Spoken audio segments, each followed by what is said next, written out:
এই কয়েকটা মানে এই গ্রুপের এই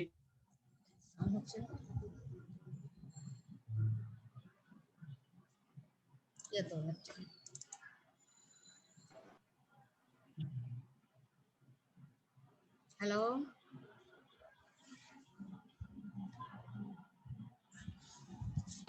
কথা বলতে হয়। হ্যালো গান শোনা যাচ্ছে কেন? আসসালামু আলাইকুম। সাউন্ড হচ্ছে কেন? ওয়ালাইকুম আসসালাম। তোমরা ভালো আছো? জি না, আলহামদুলিল্লাহ। আপনি কেমন আছেন? আচ্ছা, ভালো আছি। বিসমিল্লাহির রহমানির রহিম। আজকে আমি ইকোনমিক্স অফ প্ল্যানিং এর লেকচার 27 চ্যাপ্টার 5 এটা শেষ করে দেব। আগামী ক্লাস চ্যাপ্টার 6 এ চলে যাব। তাহলে চ্যাপ্টার 5 এ ইম্পর্টেন্ট একটা topics deficit financing. Deficit finance sound শোনা যাচ্ছে, তোমরা সাউন্ড বন্ধ করো।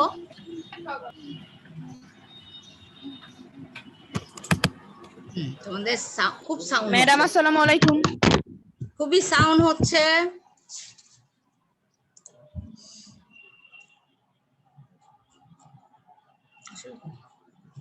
হ্যাঁ, আজকে টপিক হলো deficit of financing, course economics of planning.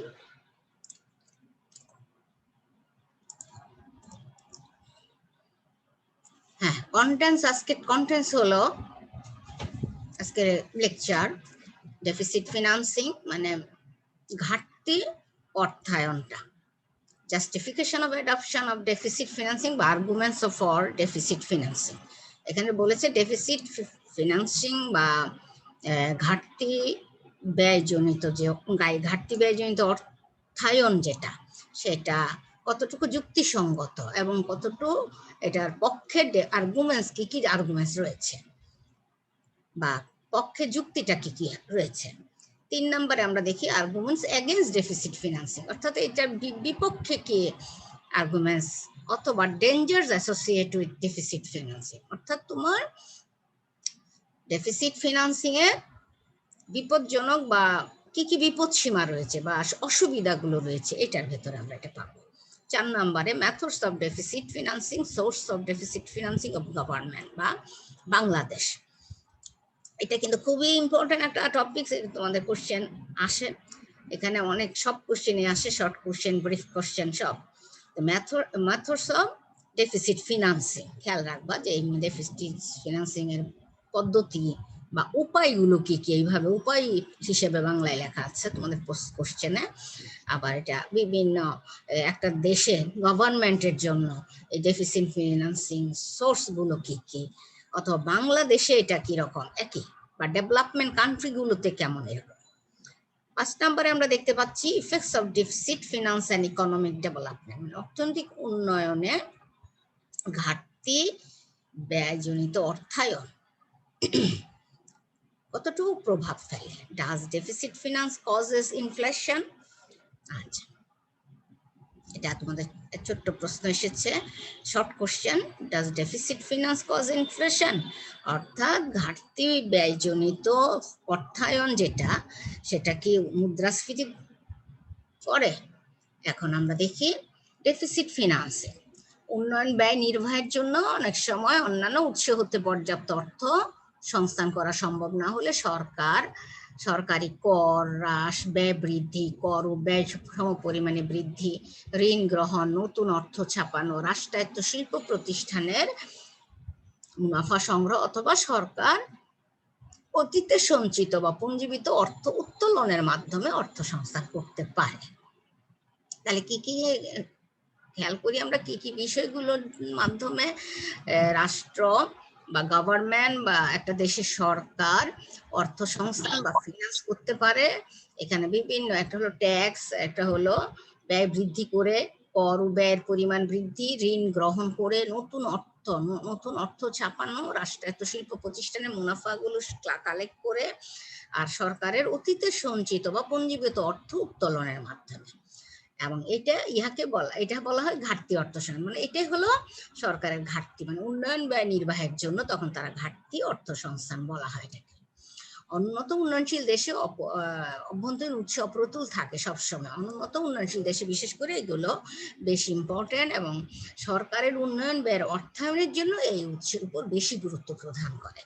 সরকারের স্বাভাবিক আয় অপেক্ষা যদি ব্যয় বেশি হয়, তবে এই অতিরিক্ত ব্যয়কে ঘাটতি অর্থসংস্থান বা ব্যয় বলা হয়। অনেক সময় সরকারের ব্যয় পরিমাণ বেড়ে যায় কিন্তু আয়ের পরিমাণ ঠিক থাকে, আবার কখনো সরকারের ব্যয়ের পরিমাণ ঠিক থাকে অথচ আয়ের পরিমাণ কমে যায়। এরূপ পরিস্থিতিতে সরকার ঘাটতি অর্থায়নের বা অর্থসংস্থানের আশ্রয় নিতে বাধ্য হয়। তাহলে আমরা দেখি এখন কিভাবে যে ঘাটতি অর্থসংস্থানকে দুটো ভাগে ভাগ করেছে। একটা হলো উন্নয়নমূলক ঘাটতি অর্থসংস্থান আর উন্নয়ন বহির্ভূত ঘাটতি অর্থসংস্থান। উন্নয়নমূলক ঘাটতি অর্থসংস্থান হলো দেশের উন্নয়নের জন্য যখন সরকার চলতি আয় অপেক্ষা অধিক ব্যয় করে, একে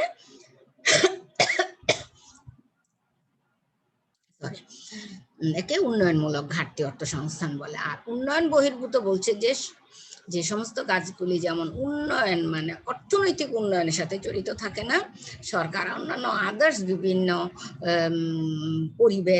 পরিবেশের কারণে বিভিন্ন কিছু দূর করতে গিয়ে দারিদ্র্য বিমোচনের, শিক্ষার ক্ষেত্রে, এই সমস্ত ক্ষেত্রে কিছু ক্ষেত্রে অনেক সময় অনেক অর্থের ব্যয় করতে হয়, বা বিদেশি শত্রু থেকে নিজেকে রক্ষা করার জন্য নানা কারণে সরকারের আয়ের চেয়ে অধিক ব্যয় হয়ে থাকে, তখন এটাই উন্নয়ন বহির্ভূত ঘাটতি অর্থসংস্থান।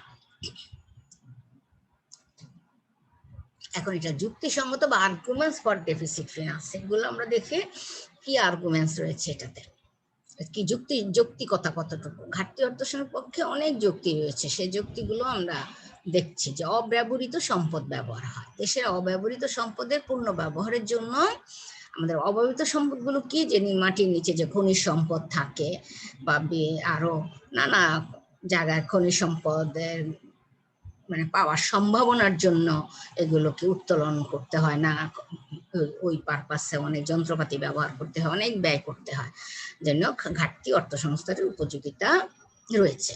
অনুন্নত দেশে প্রচুর পরিমাণ অব্যবহৃত সম্পদ রয়েছে, এসব সম্পদের সুষ্ঠু ব্যবহারের মাধ্যমে দেশের সমৃদ্ধি ঘাটতি অর্থসংস্থান বিশেষভাবে সহায়তা করে। 2. উন্নয়ন পরিকল্পনা। উন্নয়নশীল দেশের অর্থনৈতিক উন্নয়ন পরিকল্পনার বিশেষ গুরুত্ব রয়েছে। এসব দেশে অর্থনৈতিক উন্নয়নের গতি ত্বরান্বিত করতে হলে যে বিপুল পরিমাণ অর্থের প্রয়োজন তা সরকারের চিরাচরিত মানে সরকারের যে আগে চিরাচরিত যে নিয়মে পূর্বের মতো প্রচলিত আয়ের উৎস হতে সংগ্রহ করা কোনোভাবেই সম্ভব হয় না। একমাত্র ঘাটতি অর্থসংস্থানের মাধ্যমে অর্থনৈতিক উন্নয়নের প্রয়োজনীয় অর্থ সংগ্রহ করা হয়। সুতরাং পরিকল্পনার সাহায্যে অর্থনৈতিক উন্নয়নের ক্ষেত্রে ঘাটতি অর্থসংস্থান একটি অপরিহার্য বিষয়। পূর্ণ কর্মসংস্থান শুধু উন্নয়নশীল দেশেই নয়, উন্নত দেশেও ঘাটতি অর্থসংস্থানের বিশেষ গুরুত্ব রয়েছে। উন্নত দেশসমূহে জাতীয় অর্থনীতি পূর্ণ কর্মনিয়োগ স্তরে পৌঁছলেও উহা দীর্ঘকাল ধরে বজায় রাখার জন্য তোমার এই ঘাটতি অর্থসংস্থানকে গুরুত্ব দেয়। আচ্ছা, কি বলছে যে দীর্ঘকাল ধরে বজায় রাখা বেশ কষ্টসাধ্য, তাই উন্নত দেশসমূহ কর্মনিয়োগ সাধারণত পূর্ণ কর্মনিয়োগ স্তরের কিছুটা নিচে থাকে। দেশে পূর্ণ কর্মনিয়োগ ফুল এমপ্লয়মেন্ট লেভেল অব্যাহত রাখবার জন্য যে পরিমাণ মোট জাতীয় আয় ও সামাজিক চাহিদার প্রয়োজন তা স্বাভাবিক অবস্থায় সৃষ্টি হয় না। এর জন্য অতিরিক্ত মূলধন গঠন ও বিনিয়োগ বৃদ্ধি করা দরকার। ঘাটতি অর্থসংস্থানের মাধ্যমে এটা সহজে করা যেতে পারে। উন্নত দেশেও পূর্ণ কর্মনিয়োগ স্তর বজায় রাখার জন্য ঘাটতি অর্থসংস্থানের প্রয়োজনীয়তা রয়েছে। মন্দা ভাব প্রতিরোধ। মন্দা কথাটাই যে ডেফিসিয়েট বা ডেপ্রিসিয়েশন বা রিসেশন বা ইত্যাদি যদি পরিস্থিতির সময় ঘাটতি অর্থসংস্থানের প্রয়োজন হয়। এখানে প্রধান যুক্তি হলো যে সরকারের এই নীতি অবলম্বন করে বাণিজ্য চক্রজনিত অর্থনৈতিক মন্দা দূর করা যায়। আমরা বিজনেস সাইকেল সম্পর্কে সবারই, ইকোনমিক্স স্টুডেন্ট তোমরা সবাই বিজনেস সাইকেল সম্পর্কে ধারণা রয়েছে। মানে বিজনেস সাইকেলের যে বৈশিষ্ট্য যে মানুষ অর্থনৈতিক অবস্থা কখনো খুবই ভালো থাকবে, আবার কখনো কখনো মন্দা মানে খারাপ হয়ে মন্দার দিকে চলে যেতে পারে। তাহলে এই মন্দা তোমার এই ডেপ্রিসিয়েশন অবস্থাটা প্রতিরোধ করতে গেলে তোমাকে ঘাটতি অর্থ মানে একটা দেশ একটা রাষ্ট্র সরকার এখানে ঘাটতি অর্থসংস্থানের পক্ষে প্রধান যুক্তি দেখায়। মন্দার সময় দেশে ব্যবসা বাণিজ্যের অধোগতি হয়, ব্যক্তিগত বিনিয়োগ কর্ম সংস্থান, জাতীয় আয় ইত্যাদি হ্রাস পেয়ে যায়। এই অবস্থায় মন্দার হাত থেকে অর্থনীতি উদ্ধার করতে হলে বিভিন্ন প্রকার উন্নয়নমূলক কাজে সরকারকে বিনিয়োগ বাড়াতে হবে। এই বিনিয়োগ উন্নয়নমূলক কার্যের ব্যয়ভার কর ধার্য বা সাধারণ নিকটকে ঋণ সংগ্রহের মাধ্যমে এটা সম্ভব না, যার ফলে পূর্ণ কর্মসংস্থান যদি আমরা বজায় রাখতে চাই ও বাণিজ্য চক্রের নিম্নগতি রোধ করতে চাই একটা সরকার, তখন বাধ্য হয়ে ঘাটতি অর্থসংস্থানের আশ্রয় গ্রহণ করতে পারে। তাহলে মন্দাভাব প্রতিরোধ করতে গেলে সরকার বাধ্য হয়ে তোমার ঘাটতি অর্থসংস্থানের সম্মুখীন হয়, ঘাটতি অর্থসংস্থান সে আশ্রয় নেয়। তাহলে আমরা এর পরে চলে যাই আর্গুমেন্টস কিভাবে বিপজ্জনক হতে পারে, বা আর্গুমেন্টের সপক্ষে যুক্তি না যে বিপজ্জনক হতে পারে বা ডেফিসিট ফিনান্সিং একটা দেশের জন্য ভালো কিছু বয়ে আনবে না, এটা বলার জন্য এখানে যেটা, তাহলে তোমরা কি বলবা যে ঘাটতি অর্থসংস্থানের সপক্ষে যেমন আমরা যুক্তি দেখাতে পারি, বিপক্ষেও আর প্রচুর যুক্তি রয়েছে। কেমন যুক্তি? 1 নাম্বার হলো মুদ্রাস্ফীতি, দ্বিতীয় হলো বিনিয়োগ হ্রাস, আর তৃতীয় লেনদেন ভারসাম্যের প্রতিকূলতা, অমিত ব্যয়িতা, আয় বৈষম্য। আমরা মুদ্রাস্ফীতির কথা কেন বলছি? যে ঘাটতি অর্থসংস্থানের ফলে উন্নয়নশীল দেশে যন্ত্রপাতি, সাজ সরঞ্জাম, কারিগরি দক্ষতার অভাবে ঘাটতি ব্যয় দ্বারা উৎপাদনের উপাদান সমূহের নিয়োগ উৎপাদন বৃদ্ধি করা সম্ভব হয় না। ফলে ঘাটতি অর্থসংস্থানজনিত নতুন অর্থ কেবলমাত্র লোকের আয় ও সামাজিক চাহিদা বাড়িয়ে ভোগ দ্রব্যের উপর চাপের সৃষ্টি করে, এতে মুদ্রাস্ফীতির সৃষ্টি হয়। বিনিয়োগ হ্রাস, বিপুল পরিমাণ ঘাটতি অর্থসংস্থান দ্বারা সরকারি ব্যয় বৃদ্ধি আর একটি বড় বিপদ আছে।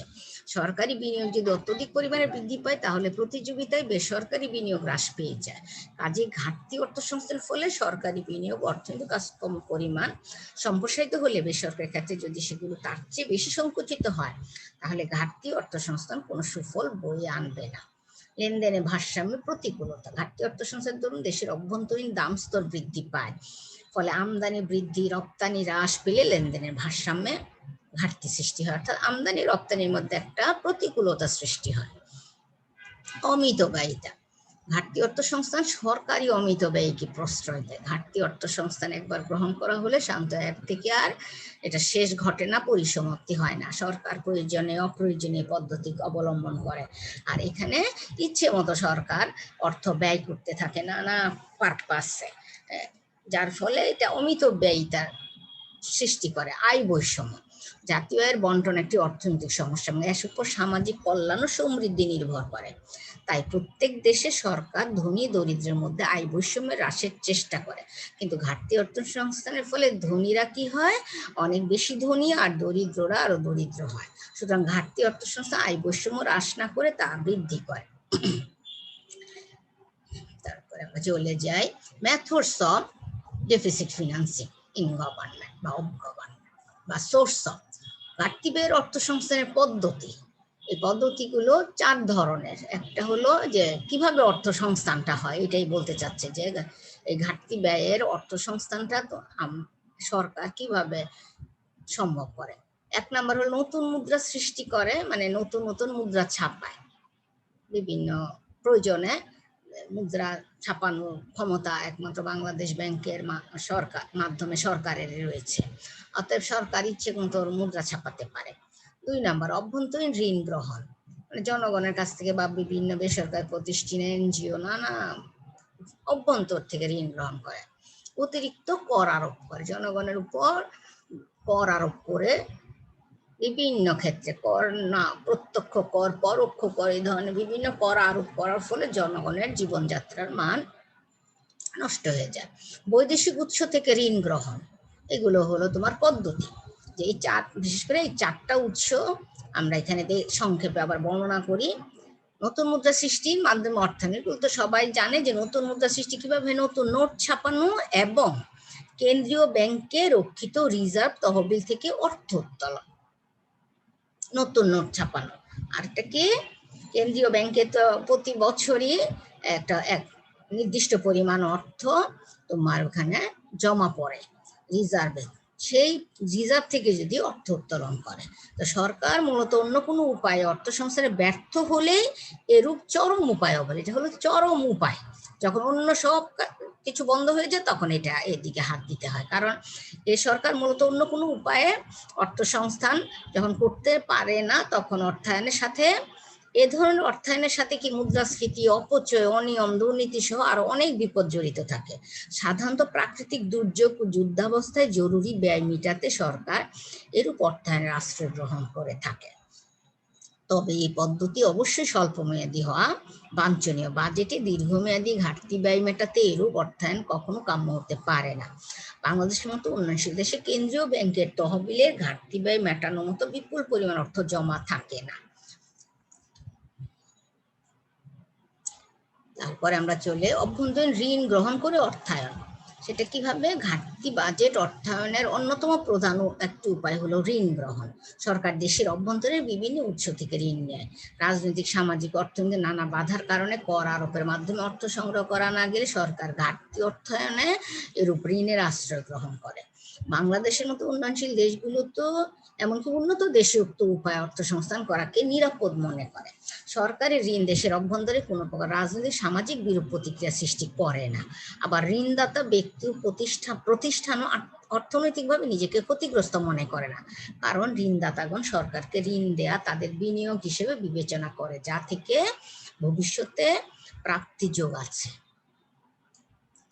অতিরিক্ত কর আদায়ের মাধ্যমে সরকারের ঘাটতি ব্যয় মেটানোর জন্য কর হার বাড়াতে পারে, করের উৎস বাড়াতে পারে, করের আওতা বাড়াতে পারে, সর্বোপরি কর নীতিমালা সাধন করে অতিরিক্ত রাজস্ব আদায়ের প্রচেষ্টা চালাতে পারে। সংসদে আলোচনা, সংসদীয় সরকার যদি হয় তো আলাপ আলোচনার মাধ্যমে প্রয়োজনে বিশেষ ক্ষমতা প্রয়োগ করে অতিরিক্ত কর আদায় করে বাজেট ঘাটতি পূরণ করতে পারে। উন্নত দেশে সম্ভব হলেও বাংলাদেশের মতো উন্নয়নশীল দেশগুলোতে উপরিউক্ত উপায়ে অর্থ সংগ্রহ করে ঘাটতি ব্যয় মেটানো সরকারের পক্ষে সহজ কাজ নয়। রাজনৈতিক ও সামাজিক নানা বাধার কারণে কর হার বাড়ানোর প্রস্তাব সংসদে কি হয়ে যায়? নাকচ হয়ে যায়। দারিদ্রতা নিজে এসব দেশে কর আদায়ের সীমা নির্ধারণ করে থাকে। তাছাড়া এসব দেশে করের উৎস খুবই সীমিত, করের আওতা আরো সংকীর্ণ, সর্বোপরি কর প্রশাসনে অদক্ষতাও রয়েছে। এই অবস্থায় অতিরিক্ত কর আরোপ করা সম্ভব হলেও কাঙ্ক্ষিত রাজস্ব আদায় সম্ভব নয়। তাই ঘাটতি ব্যয়ের অর্থায়নে উপায় হিসেবে অতিরিক্ত কর আরোপ এর বাস্তবায়নের মাধ্যমে বাংলাদেশের মতো উন্নয়নশীল দেশে কোনো সমাধান এনে দেয় না, তার অন্য উপায় খুঁজতে হয়। আরো একটি বিশেষ বিষয় ক্ষেত্রে প্রণিধানযোগ্য, যেমন অতিরিক্ত কর আদায় করলে ঘাটতি ব্যয় নীতি গ্রহণের মূল উদ্দেশ্য ব্যাহত হতে পারে। আমরা জানি অর্থনৈতিক মন্দা ও বেকারত্ব দূর করার জন্য তথা সামগ্রিক চাহিদা বাড়ানোর জন্য মূলত ঘাটতি ব্যয় নীতি গ্রহণ করা হয়। এই অবস্থায় অতিরিক্ত কর আদায় করলে করদাতাগণের ব্যয়যোগ্য আয়, ডিসপোজেবল ইনকাম কমে যায়, পণ্য সামগ্রী ও সেবার চাহিদা কমে, বিনিয়োগ কমে, এর ফলে মন্দা, বেকারত্ব আরো ঘনীভূত হয়। যেহেতু মন্দা ও বেকারত্ব দূর করার জন্য সামগ্রী ঘাটতি ব্যয় নীতি গ্রহণ করায়, কিন্তু দেখা যায় বিপরীতে মানুষের মন্দা ও বেকারত্ব আরো বেশি বেড়ে যায়, ঘনীভূত হয়, মানুষের আয় কমে যায়। কাজে মন্দা, বেকারত্ব রয়েছে এমন সব দেশে অতিরিক্ত কর আরোপের মাধ্যমে ঘাটতি বাজেটে অর্থায়নের সুপারিশ করা যায় না। তবে অর্থনীতিতে মুদ্রাস্ফীতির প্রবণতা থাকলে এই ব্যবস্থা গ্রহণ, অর্থনীতিতে যদি মুদ্রাস্ফীতির প্রবণতা থাকে তবে বলছে যে ঘাটতি ব্যয় কম থাকলে এই ব্যবস্থা গ্রহণ করা যেতে পারে। তাহলে আমরা একটা ছোট্ট বিষয় এখান থেকে পেলাম যে অতিরিক্ত কর আদায়ের মাধ্যমে মেটানোটা খুব একটা সুবিধাজনক নয়। এতে ঘাটতি ব্যয় নীতি গ্রহণ করলেও মন্দা, বেকারত্ব দূর করার উদ্দেশ্যে করা হয়, এবং সেটা তোমার সেই মন্দা, বেকারত্ব মূলত ঘাটতি ব্যয় নীতি গ্রহণের মাধ্যমে দূর হয় না, বরং আরো বেড়ে যায়, যার ফলে ঘাটতি বাজেটে সুপারিশ করা যায় না। এই জন্য মুদ্রাস্ফীতির আরেকটা পয়েন্ট আমরা পেলাম যে মুদ্রাস্ফীতির প্রবণতা থাকলে দেশে মুদ্রাস্ফীতি, তাহলে ঘাটতি ব্যয় জনিত অর্থায়নে সুপারিশ করা যেতে পারে কর আদায়ের মাধ্যমে। 4 নম্বরে দেখি আমরা ফরেন বরোয়িং বা বৈদেশিক ঋণ। দেশীয় উৎস থেকে যখন ঘাটতি অর্থ সংস্থানের অর্থ একদমই পাওয়া যায় না, সরকার ঘাটতি ব্যয় পূরণের চেষ্টা করে দেশি বিদেশি, তখন সরকার বাধ্য হয়ে বিদেশি ঋণ ও অনুদানের উপর নির্ভর করে। তবে বিদেশ থেকে ঋণ গ্রহণ করলেও তাৎক্ষণিকভাবে দেশের মানুষ তার সুফল ভোগ করে, কিন্তু ঋণের বোঝা বংশ পরম্পরায় ভবিষ্যৎ বংশধরদের উপর বর্তায়। বাংলাদেশ সরকার ঘাটতি ব্যয়ের অর্থায়নে মূলত এই পদ্ধতির উপরই বেশি নির্ভরশীল। তবে প্রতিকূল শর্ত মেনে নিয়ে বিদেশ থেকে ঋণ গ্রহণ করা উচিত নয়। কি শর্তটা তাহলে কি প্রতিকূল না, অনুকূল কিছু শর্তের বিনিময়ে বিদেশ থেকে ঋণ গ্রহণ করা উচিত। ঋণের অর্থ যথাযথ দক্ষতা উন্নয়নমূলক প্রকল্পে ব্যয়ের নিশ্চয়তা বিধান করতে হবে, তা না হলে বিদেশি ঋণের মাধ্যমে অর্থায়নের সুফল পরিণামে কুফল পরিণত হতে পারে। তাহলে আমরা দেখতে পাচ্ছি এই চারটা বিষয় অর্থায়নের মূল উৎস বা পদ্ধতি, আমরা এই কথাটা বলতে পারি। তাহলে এইটা ভালো করে তোমরা শিখবা। এর পরবর্তীতে আমরা চলে যাচ্ছি effects of deficit planning economic development.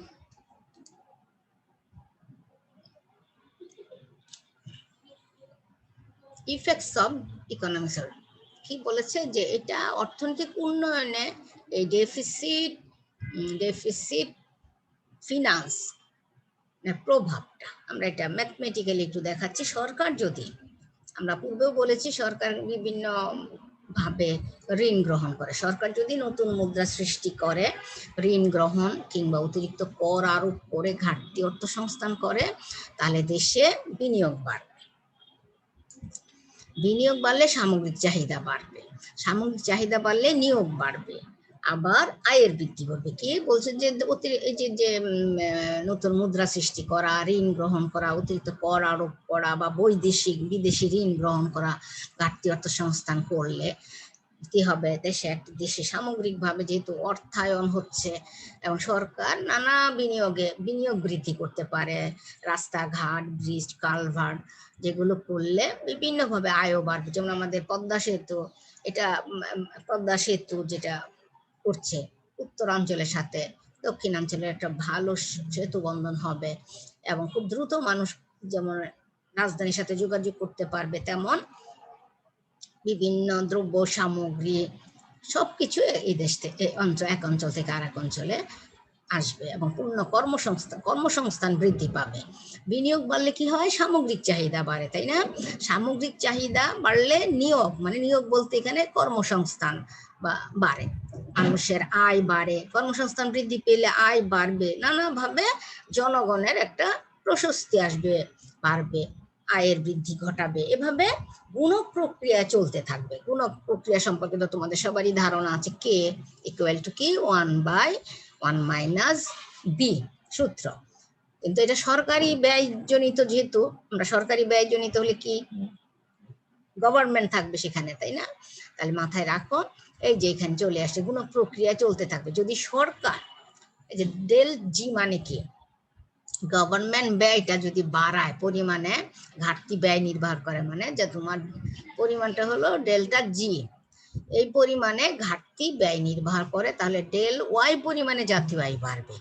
এই বৃদ্ধি গুণক প্রক্রিয়ায় অব্যাহত থাকবে এবং অর্থাৎ এনতম সময় পর্যন্ত চলতে থাকবে। তাহলে আমরা এটার এখানে যে ছোট্ট বিষয়টা হলো কি, যে যখন একটি অর্থনীতিতে সরকারিভাবে বিভিন্ন পারপাসে, বিভিন্ন পদ্ধতিতে সরকার তোমার ঘাটতি ব্যয় বৃদ্ধি করে, ঘাটতি অর্থ সংস্থান ডেফিসিট ফিনান্সিং করে, তখন সেক্ষেত্রে কি একটা দেশ বা যে ডেভেলপিং দেশের কথাই তুমি বলো, ইকোনমিক ডেভেলপমেন্ট বাংলাদেশের কথা বলো, যে সেই দেশে বিনিয়োগ বাড়বে, বিনিয়োগ বাড়লে সামগ্রিক চাহিদা বাড়বে, সামগ্রিক চাহিদা বাড়লে full employment level increases, full employment মানে employment level increases and income increases।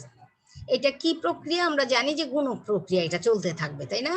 R Sarkar delta জি পরিমাণে ঘাটতি ব্যয় নির্বাহ করে, তাহলে আয় কি ডেল্টা ওয়াই পরিমাণে জাতীয় আয় বাড়বে। আর এই বৃদ্ধি মাল্টিপ্লায়ার প্রক্রিয়ায় কন্টিনিউয়াস করতে থাকবে, কন্টিনিউয়াস চলতে থাকবে এনতম সময়ের জন্য। সময়টা কিন্তু চলতে থাকবে, প্রতি বছরের পর বছর চলতে থাকবে, বা এনতম 1 2 3 করে এনতম সময় পর্যন্ত। এই বিষয়টা যখন আমরা চিত্রের সাহায্যে একটু দেখাবো, দেখো তোমরা এটা পুরোনো চিত্র, তোমরা নিজেরা ভালোই বুঝবা। ও ওয়াই অক্ষে আমরা আই নিলাম, ও ই ও এক্স অক্ষে, সরি ও ওয়াই অক্ষে ব্যয়, আর ও এখানে একটা একটু ভুল মনে করেছে, এক্স হবে এটা, যদিও এটা ওয়াই হিসেবে আই হিসেবে ওয়াই বলেছে।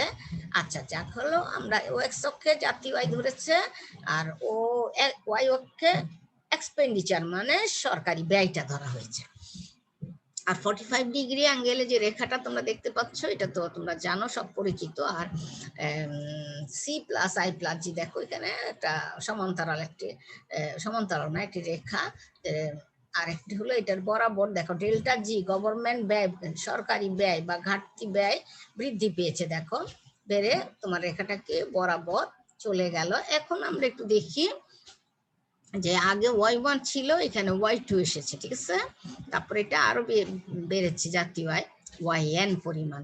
দেখো বি থেকে সি পর্যন্ত, আবার দেখো এখানে উপরে দিয়ে যে আবার ডি থেকে ই পর্যন্ত, এভাবে গুণক প্রক্রিয়া এটা বাড়তে থাকলো। এখানে এই চিত্র তুমি এরকমই দেখবে, এখানে টি টি সময়টা দেখিয়েছে, আর এখানে জাতীয় আয়, এই যে এখানে যে জাতীয় আয়টা বাড়তেছে, বাড়ছে কত পরিমাণে এটাই দেখাচ্ছে, y1 y2 y1। দেখো রেখাটা একটু বক্র হয়ে আয় বৃদ্ধির রেখাটা ই হয়েছে। এখন আমরা একটু পরে দেখি যে ক চিত্রের প্রথম চিত্র, এটা ক চিত্র, এটা খ চিত্র। ক চিত্রে ভূমি অক্ষে আয়, উলম্ব অক্ষে মোট ব্যয়। ঘাটতি ব্যয়ের আগে এ বিন্দুতে, এখানে খেয়াল করো যে ক চিত্রে এ বিন্দুতে ঘাটতি ব্যয়ের আগে এ বিন্দুতে T1 সময়ে ভারসাম্য জাতীয় আয় নির্ধারিত y1 পরিমাণ।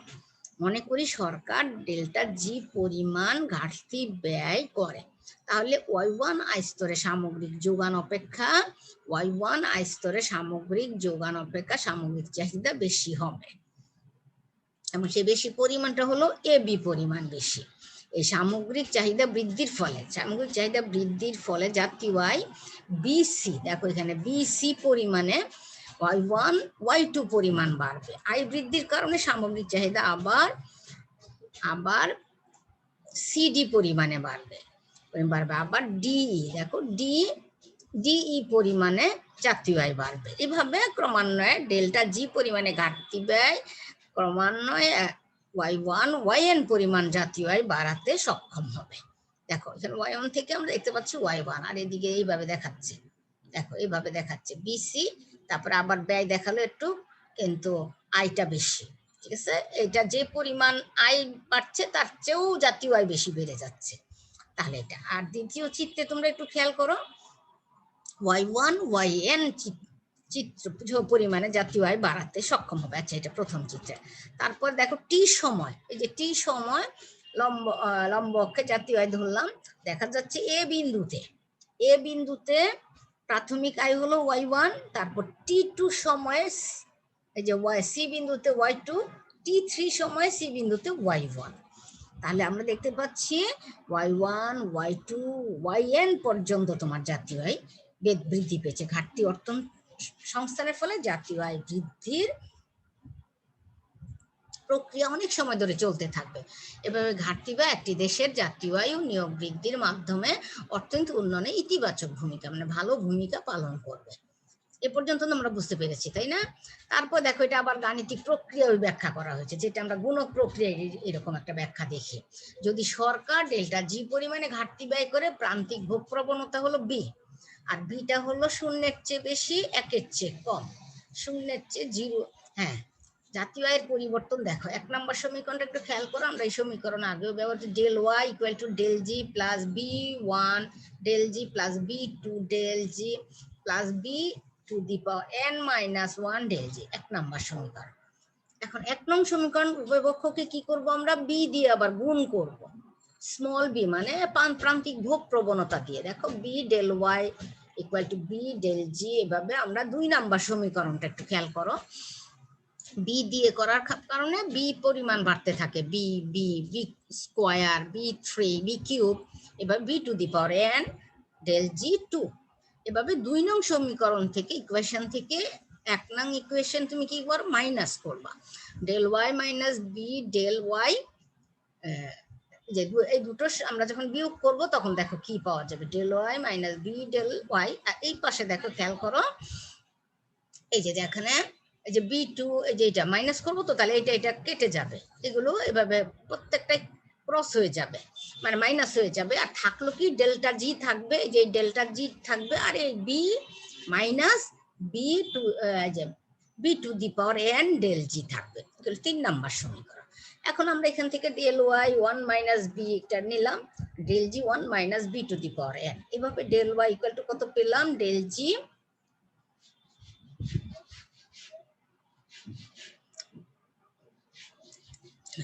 এভাবে আমরা পেলাম del Y equal to del G 1 minus B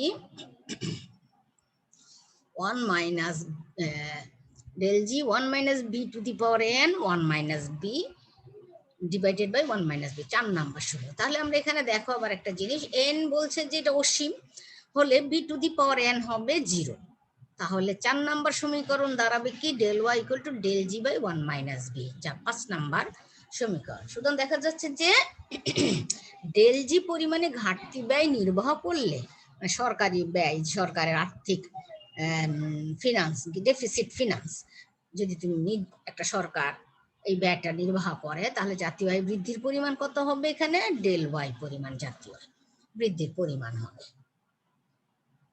এরপর আমরা বলবো যে মুদ্রাস্ফীতি সৃষ্টি করে কিনা, কারণ তোমাকে একটা প্রশ্ন করতে পারে ঘাটতি ব্যয় কি মুদ্রাস্ফীতি সৃষ্টি করে, কারণ ঘাটতি ব্যয়ের ফলে দেশের অর্থের যোগান বাড়ে, কিন্তু অর্থের যোগান যে হারে বাড়ে উৎপাদন তার সমহারে বাড়ে না,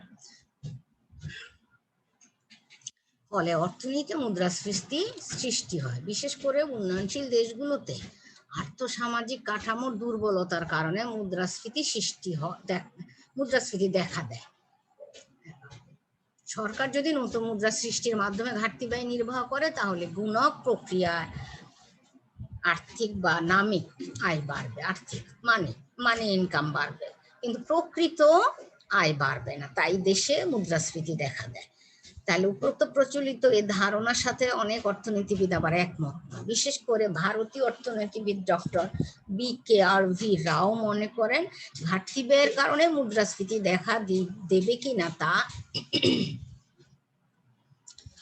দেবে কিনা তা নিম্নোক্ত উপাদানগুলোর উপর নির্ভর করে।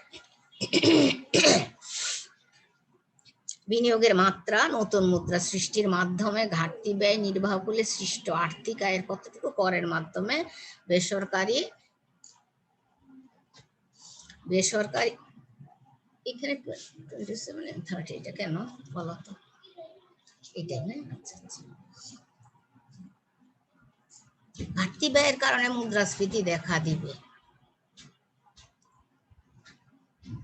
ঘাটতি ব্যয়ের কারণে কি হবে, আচ্ছা আচ্ছা আবারও দেখি আমরা, ঘাটতি ব্যয়ের কারণে মুদ্রাস্ফীতি দেখা দিবে কিনা তা যে বিষয়গুলোর উপর ডিপেন্ড করে সেটা হলো বিনিয়োগের মাত্রা, নতুন মুদ্রা সৃষ্টির মাধ্যমে ঘাটতি ব্যয় নির্ভর করলে সৃষ্ট আর্থিক আয়ের কতটুকু করের মাধ্যমে সরকারি কোষাগারে জমা হবে।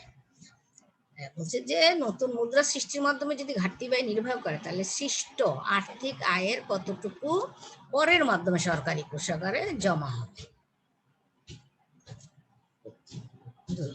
3 নম্বর হলো বাণিজ্যিক ভারসাম্যের উপর প্রভাব, তারপরে হলো ঘাটতি ব্যয় নির্বাহের প্রশাসনিক দক্ষতা, 5 হলো আর্থিক মজুরি কতটুকু নমনীয়, ঘাটতি ব্যয়ের কারণে সৃষ্ট আর্থিক আয় ও ভোগ বিনিয়োগের উপর কতটুকু প্রতিক্রিয়া সৃষ্টি করে, সরকারি রাজস্ব সরকারি ব্যয়ের মধ্যে ক্রমাগত ব্যবধান থাকার উদ্দেশ্য, মূল্য নীতির কার্যকারিতা এবং দ্রব্যমূল্য নিয়ন্ত্রণে সংকোচনমূলক আর্থিক ও রাজস্ব নীতির প্রয়োগের মাত্রা। মূল্যনীতির কার্যকারিতা, দ্রব্যমূল্যে নিয়ন্ত্রণে সংকোচনমূলক আর্থিক ও রাজস্ব নীতির প্রয়োগের মাত্রা। তারপর 9 নম্বরে বলেছে ভোগ্যদ্রব্যের প্রবাহ বাড়ানোর ক্ষেত্রে ঘাটতি ব্যয়ের কার্যকারিতা এবং ওই প্রবাহ বাড়ার ক্ষেত্রে, মানে ভোগ্যদ্রব্যের প্রবাহ মানে উৎপাদন যদি বৃদ্ধি পায় সেক্ষেত্রে ঘাটতি ব্যয়ের কার্যকারিতা, ওই প্রবাহ বাড়ার ক্ষেত্রে সময় ব্যবধান, ডক্টর VK রাও একটি গাণিতিক মডেল ব্যবহার করে দেখান যে ঘাটতি অর্থসংস্থানের কারণে যে পরিমাণ আয় বাড়ে তা থেকে কর আরোপের মাধ্যমে যদি কিছু অংশ তুলে নেওয়া যায় তাহলে প্রথম অবস্থায় কর আরোপের মাধ্যমে যদি কিছু অংশ তুলে নেওয়া যায় তাহলে প্রথম অবস্থায় দ্রব্যমূল্য বাড়বে, কিন্তু অতিরিক্ত আয়ের একাংশ বাধ্যতামূলক সঞ্চয় করলে মুদ্রাস্ফীতি সৃষ্টি হবে না। কি এখানে মূল কথাটা হলো, যদি অতিরিক্ত বলছে কর আরোপের মাধ্যমে কিছু অংশ তুলে নেওয়া হলে প্রথম মাসে দ্রব্যমূল্য বাড়বে, কিন্তু যদি অতিরিক্ত আয় হওয়ার ফলে সেই আয়টা যদি আবার সঞ্চয় হয়ে যায় বাধ্যতামূলক সঞ্চয়, তখন মুদ্রাস্ফীতি সৃষ্টি হবে না। ডব্লিউ.এল. স্মিথ মনে করেন পরিকল্পিতভাবে আর্থিক নীতি গ্রহণ করতে পারলে ঘাটতি অর্থসংস্থান মুদ্রাস্ফীতি সৃষ্টি করবে না। ডব্লিউ.এল. স্মিথ আবার বলছেন যদি আর্থিক এই নীতিটা পরিকল্পিতভাবে গ্রহণ করা হয় ঘাটতি অর্থসংস্থান মুদ্রাস্ফীতি সৃষ্টি করে না। যেমন বাণিজ্যিক ব্যাংকের ঋণ অর্থের যোগান না বাড়িয়ে আয়ের প্রচলন গতি বাড়াতে পারে। এই বৃদ্ধি ঘাটতি ব্যয়ের জন্য সৃষ্ট বাধ্যতামূলক সঞ্চয়ের ঋণাত্মক আয় প্রভাব প্রতিরোধ করতে পারে। এম হলো অর্থের মোট যোগান, এম এ হলো কার্যকরী অর্থের পরিমাণ, M1 হলো অলস অর্থের পরিমাণ, ভি হলো অর্থের প্রচলন গতি, ভিএ হলো কার্যকরী অর্থের প্রচলন গতি, আর ভিএ হলো কার্যকরী অর্থের প্রচলন গতি, V1 হলো অলস অর্থের প্রচলন গতি। অলস, সুতরাং ফিশারের অর্থের পরিমাণ তত্ত্ব অনুসারে লেখা যায় M = MA + M1 এক নম্বর সমীকরণ, আর MV = MA VA + M1 V1 2 সমীকরণ। অলস তহবিলের কোনো প্রচলন গতি না থাকায় V1 0 হয়। তাহলে 2 নং সমীকরণকে আমরা এভাবে লিখতে পারি MV = MA VA 3 নম্বর সমীকরণ হিসাবে। ভি এর মান নির্ভর করে লেনদেনের গতি, লেনদেনের অভ্যাস ইত্যাদির উপর। স্বল্পকালে এসব উপাদান স্থির থাকে, ভি এর মানও স্থির থাকবে। স্বল্পকালে কি এসব উপাদান স্থির থাকে, ভি এর মানও স্থির থাকে। কাজে MV = MA VA, ভি সমান তাহলে কি MA V'(A/M), ভি = MA/M, 4 নম্বর সমীকরণ। এখন আমরা এখানে একটু দেখি কি অবস্থা। 4 নং সমীকরণ থেকে বলা যায় অর্থের প্রচলন গতি ভি এর কার্যকরী যোগান MA এবং মোট অর্থের পরিমাণের M অনুপাতের উপর নির্ভর করে। কি বলছি এখানে, যে অর্থের প্রচলন গতিটা ভি, এটা কার্যকরী যোগান MA এবং মোট অর্থের পরিমাণের অনুপাতের উপর নির্ভর করে। যদি VA স্থির থেকে অর্থের পরিমাণ M বাড়ে তাহলে MA ভি এর মান কমবে। এই অবস্থায় ঘাটতি অর্থসংস্থানের ফলে মুদ্রাস্ফীতি সৃষ্টি হবে না।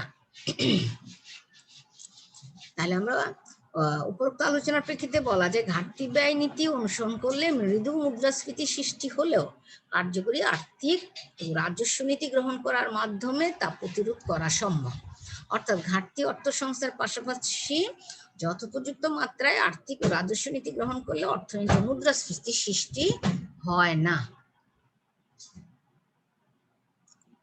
তাহলে আজকে আমরা যেটুকু পড়ালাম আমরা একটু রিভাইজ দেই, আর 2 মিনিট আমাদের বাকি রয়েছে। তাহলে এখান থেকে আমরা একটু দেখি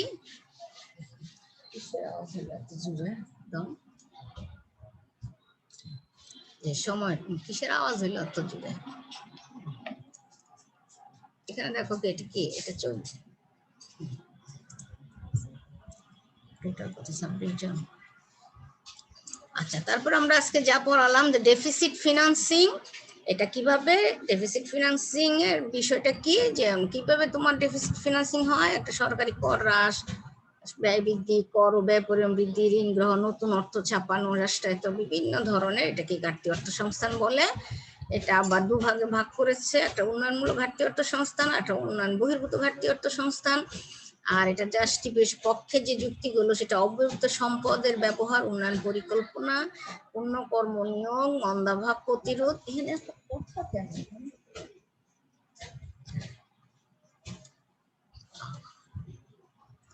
মুদ্রাস্ফীতি, বিনিয়োগ হ্রাস,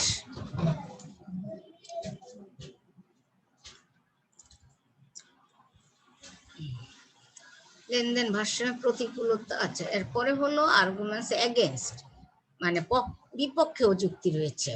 মুদ্রাস্ফীতি, বিনিয়োগ হ্রাস, লেনদেন ভারসাম্য প্রতিকূলতা, অমিতব্যয়িতা, আয় বৈষম্য ইত্যাদি। তারপর আমরা দেখি এটা পদ্ধতিটা খুব ইম্পর্টেন্ট। নতুন মুদ্রা সৃষ্টি, অভ্যন্তরীণ ঋণ গ্রহণ, অতিরিক্ত কর আরোপ, বৈদেশিক উৎস থেকে ঋণ গ্রহণ। এই 4টা পয়েন্ট খুব ভালো করে মুখস্থ করে ফেলবা, কোশ্চেনও আসতে পারে। নতুন মুদ্রা সৃষ্টির মাধ্যমে অর্থায়ন, অভ্যন্তরীণ ঋণ গ্রহণ করে অর্থায়ন, অতিরিক্ত কর আয়ের মাধ্যমে অর্থায়ন, বৈদেশিক ঋণের মাধ্যমে অর্থায়ন। তারপর আমরা বলছি এফেক্টস অফ অর্থনৈতিক উন্নয়ন, এটার প্রভাবটা। আমরা বলছি যে অর্থনৈতিক উন্নয়নে ডেফিসিট ফিনান্সিং কি করে, ডেল্টা জি যদি হয় গুণক প্রক্রিয়ার মাধ্যমে